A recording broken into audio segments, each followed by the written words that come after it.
എല്ലാവർക്കും നമസ്കാരം. നമ്മുടെ ചാനലിൽ പുതിയൊരു വീഡിയോയിലേക്ക് സ്വാഗതം. ഇന്നത്തേത് ടൊമാറ്റോ റൈസിന്റെ റെസിപ്പി കേട്ടോ. കുക്കറിൽ ഏറ്റവും എളുപ്പത്തിലും എന്ന നല്ല ടേസ്റ്റി ആയിട്ട് റെഡിയാക്കി എടുക്കാൻ പറ്റാവുന്ന അടിപൊളി റൈസ് തന്നെയാണ്.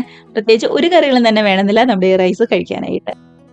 ഒട്ടും തന്നെ കുഴഞ്ഞൊന്നും പോവാതെ കുക്കറിൽ എങ്ങനെയാണ് നമ്മൾ ഈ റൈസ് റെഡിയാക്കി എടുക്കുന്നത് കണ്ടു നോക്കാം. വീഡിയോക്ക് ഇഷ്ടമാവുന്നുണ്ടെങ്കിൽ ഒന്ന് ലൈക്ക് അടിച്ച് ഷെയറും കൂടി ചെയ്യാനായിട്ട് മറക്കല്ലേ. അപ്പൊ നമ്മുടെ റൈസ് റെഡിയാക്കി എടുക്കാനായിട്ട് ഞാനിവിടെ ദാവത്തിന്റെ ബസ്മതി റൈസ് ആയിട്ട് എടുത്തിരിക്കുന്നത്. ഏത് വേണമെന്നുണ്ടെങ്കിലും എടുക്കുക, ഇന്ത്യ ഗേറ്റിന്റെ ഏതാണെങ്കിലും കുഴപ്പമുണ്ടാവില്ല. ഇനിയിപ്പോ ഇതെല്ലാം നമ്മുടെ ജീരകശാല റൈസ് ആണെന്നുണ്ടെങ്കിലും നല്ലത് തന്നെയായിരിക്കും കേട്ടോ. ഞാനിവിടെ 250 ml കപ്പിന് 1.5 കപ്പ് അരിയായിട്ട് എടുത്തിരിക്കുന്നത്. അരി നന്നായിട്ട് കഴുകിയതിന് ശേഷം കുറച്ചും കൂടി വെള്ളം ഒഴിച്ച് നല്ലതുപോലെ ഒരു 15-20 മിനിറ്റ് ഒന്നും കൂടി കുതിരാനായിട്ട് മാറ്റി വെക്കുന്നുണ്ട്. ഇത് മതിയാവും ഒരു 2-3 ആൾക്ക് സുഖമായിട്ട് കഴിക്കാനായിട്ട്. ഒരുപാട് നേരം ഒന്നും വേണ്ട, 15-20 മിനിറ്റ് മാത്രം ഇതേപോലെ ഒന്നുകൂടി വെള്ളം ഒഴിച്ച് കുതിർത്താൽ മാത്രം മതി കേട്ടോ. നല്ല ടേസ്റ്റ് ഉണ്ടാവും നമ്മുടെ അരിക്ക്.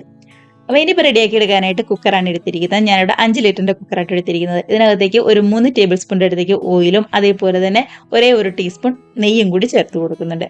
നെയ്യുടെ ടേസ്റ്റ് ഒക്കെ ഇഷ്ടമാണെന്നുണ്ടെങ്കിൽ കുറച്ചും കൂടി നെയ്യ് ചേർത്ത് കൊടുക്കാം കേട്ടോ, കുഴപ്പമൊന്നുമില്ല.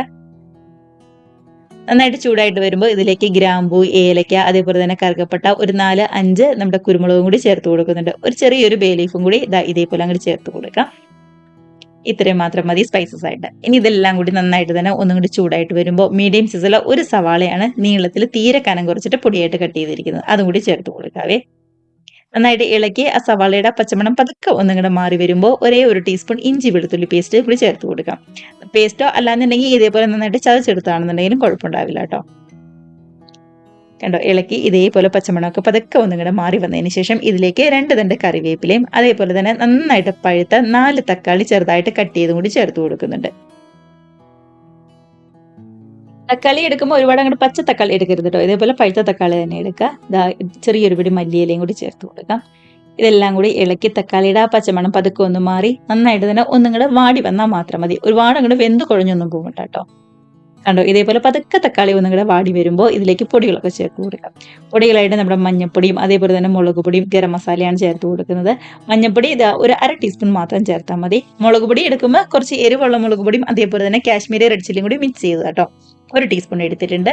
അതേപോലെ തന്നെ ഒരു 3/4 ടീസ്പൂൺ ഗരം മസാലയും കൂടി ചേർത്ത് കൊടുക്കുന്നുണ്ട്. ആവശ്യത്തിന് ഉപ്പും കൂടി ചേർത്ത് പൊടികളുടെയൊക്കെ പച്ചമണം നന്നായിട്ട് മാറി വരുന്നവരെ ശരിക്കും ഒന്നും കൂടി ഇളക്കിയെടുക്കാം. നമ്മുടെ ആ പൊടികളൊക്കെ ആ തക്കാളിയായിട്ട് നന്നായിട്ട് തന്നെ ഒന്നും കൂടി യോജിച്ച് വരണം. ഈ പൊടികളുടെ പച്ചമണം മാറി വരുമ്പോഴാണ് നമ്മൾ നേരത്തെ റെഡിയാക്കി വെച്ചിരിക്കുന്ന അരി ഉണ്ടല്ലോ, വെള്ളം ഒഴിച്ച് കുതിർത്ത് വെച്ചിരിക്കുന്ന അരിയുടെ വെള്ളമൊക്കെ കളഞ്ഞതിന് ശേഷം ഇതേപോലെ കുക്കറിലേക്ക് നമ്മൾ അങ്ങോട്ട് ചേർത്ത് കൊടുക്കുന്നത്. അതിനുശേഷം നമ്മുടെ ഈ തക്കാളിയുടെ മസാലയൊക്കെ ആയിട്ട് നന്നായിട്ട് തന്നെ ഒന്നും കൂടി യോജിപ്പിച്ചെടുക്കാം. അരിയിൽ എന്തെങ്കിലും വെള്ളമൊക്കെ ഉണ്ടെന്നുണ്ടെങ്കിൽ അതൊക്കെ നന്നായിട്ട് തന്നെ ഒന്നും കൂടെ വറ്റി വരുന്നവരെ ഇതേപോലെ ശരിക്കും ഒന്നും കൂടി ഇളക്കിയെടുക്കുക കേട്ടോ. അപ്പൊ അരിയിലേക്ക് നന്നായിട്ട് ചൂട് കയറി വരുമ്പോൾ കഴിക്കാനായിട്ട് ഒന്നും കൂടി ടേസ്റ്റ് ഉണ്ടാവും നമ്മുടെ റൈസിന്. അതിന് വേണ്ടിയിട്ടാണ്. ഇവിടെ വെള്ളമൊക്കെ വറ്റി നന്നായിട്ട് തന്നെ നമ്മുടെ അരി വന്നിട്ടുണ്ട്. ശരിക്കും ചൂടായി വന്നിട്ടുണ്ട് കേട്ടോ. ഇതിലേക്ക് 2.25 കപ്പ് വെള്ളമാണ് ചേർത്ത് കൊടുക്കുന്നത്. കുക്കറിലായതുകൊണ്ടാണ് നമ്മൾ 2.25 കപ്പ് വെള്ളം ചേർക്കുന്നത്. ഇല്ലാന്നുണ്ടെങ്കിൽ 1.5 കപ്പ് അരിക്ക് സാധാരണ നമ്മൾ 3 ഗ്ലാസ് വെള്ളമാണല്ലോ എടുക്കുന്നത്. ഇതിപ്പോൾ അത്രയും വേണ്ട. ഇതേപോലെ 2.25 കപ്പ് വെള്ളം ചേർത്ത് ഉപ്പൊക്കെ ഒന്ന് നോക്കിയിട്ട് ഗ്യാസ് ഒരു മീഡിയം ഫ്ലെയിമിലാക്കിയിട്ട് ഒറ്റ വിസിൽ മാത്രം കേൾപ്പിച്ചാൽ മതി കേട്ടോ. ഒരുപാട് നേരം വിസിലൊന്നും കേൾപ്പിക്കേണ്ട. മീഡിയം ഫ്ലെയിമിൽ ഒറ്റ വിസിൽ കേൾപ്പിച്ച അപ്പം തന്നെ ഗ്യാസ് നമുക്ക് ഓഫ് ചെയ്യാം.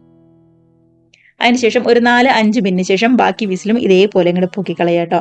ഇങ്ങനെ പൊക്കിക്കളയുമ്പോൾ അരി ഒട്ടും തന്നെ കുഴഞ്ഞൊന്നും പോവാതെ നല്ല അടിപൊളിയായിട്ട് തന്നെ നമുക്ക് കിട്ടും കേട്ടോ, ഇതുപോലെ.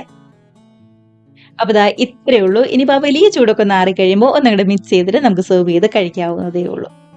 കണ്ടോ, ഒട്ടും തന്നെ കുഴഞ്ഞൊന്നും പോവാതെ ഒട്ടിയൊന്നും പിടിക്കാതെ നല്ല അടിപൊളിയായിട്ട് തന്നെ നമ്മുടെ റൈസ് നമുക്ക് കിട്ടിയിട്ടുണ്ട്. കൂടെ തന്നെ നല്ലൊരു സലാഡും അതേപോലെ തന്നെ കുറച്ച് മയോണൈസോ പപ്പടോ അച്ചാറോ ഒക്കെ ഉണ്ടെന്നുണ്ടെങ്കിൽ അടിപൊളിയായിരിക്കും. ഇനിയിപ്പോൾ ഇതൊന്നും ഇല്ലാന്നുണ്ടെങ്കിലും സൂപ്പർ ടേസ്റ്റ് ആയിരിക്കും കേട്ടോ.